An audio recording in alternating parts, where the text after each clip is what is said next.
નમસ્કાર મિત્રો, વૈદિક વિશ્રમ પરિવારમાં આપનું સ્વાગત છે. જો તમે નવા હોય તો વિડીયોને લાઈક અને ચેનલને સબસ્ક્રાઇબ કરજો. આજે આપણે વાત કરવા જઈ રહ્યા છીએ મહાદેવની. મહાદેવને ભૂતનાથ, મહાકાલ, મહારુદ્ર કહેવાય છે, પણ તમને ખબર છે મહાદેવને ભોળાનાથ પણ કહેવાય છે. જેવું મહાદેવનું નામ છે તેવો જ એમનો સ્વભાવ છે. મહાદેવની ભક્તિનો કોઈ વિધાન નથી. તમે એક લોટો જળ, એક બીલીપત્ર અને સાચી શ્રદ્ધાથી જો ખાલી દર્શન કરશો ને તો પણ મહાદેવ ખુશ થઈ જશે. મહાદેવ કેટલા ભોળા છે તેનું પ્રમાણ આપતી એક કથા હું તમને જણાવું છું. તમે ધનના દેવતા કુબેર ભંડારીને તો જાણતા જ હશો, પરંતુ તેમને ધનના દેવતા બનાવ્યા કોણે? તો તેના પાછળની એક કથા છે. કુબેર ભગવાન પાછલા જન્મમાં ગુણનિધિ નામના બ્રાહ્મણ હતા. નાનપણમાં ધર્મશાસ્ત્રનો અભ્યાસ કર્યો, પરંતુ ખરાબ સંગતના લીધે તે જુગાર રમવા લાગ્યા. તેનાથી તેમના પિતાજીએ તેમને ઘરમાંથી બહાર કાઢી મૂક્યા. હવે ગુણનિધિ બ્રાહ્મણને લાગી હતી ભૂખ, એટલે તે ફરતા ફરતા શિવ મંદિરે પહોંચ્યા.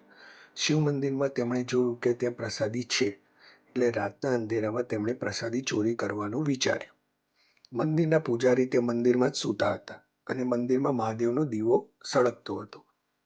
એટલે ગુણનિધિ બ્રાહ્મણે એક કપડું લઈને દીવાની આજુબાજુ ઢાંકી દીધું કે જેનાથી પ્રકાશમાં તેમને કોઈ જોઈ ના શકે, અને પ્રસાદ ચોરી કરવા ગયા. પરંતુ બ્રાહ્મણ જાગી ગયા અને ગુણનિધિ સાથે ઝપાઝપીમાં ગુણનિધિનું મૃત્યુ થયું.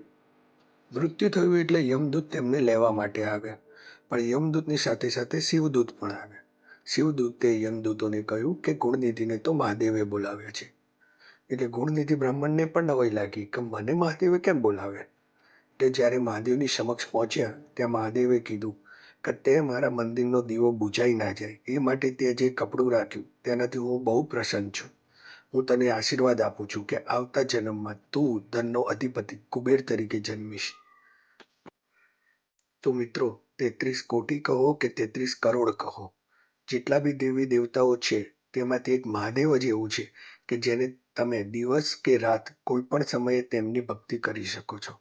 ફક્ત સાચી શ્રદ્ધા હોવી જરૂરી છે.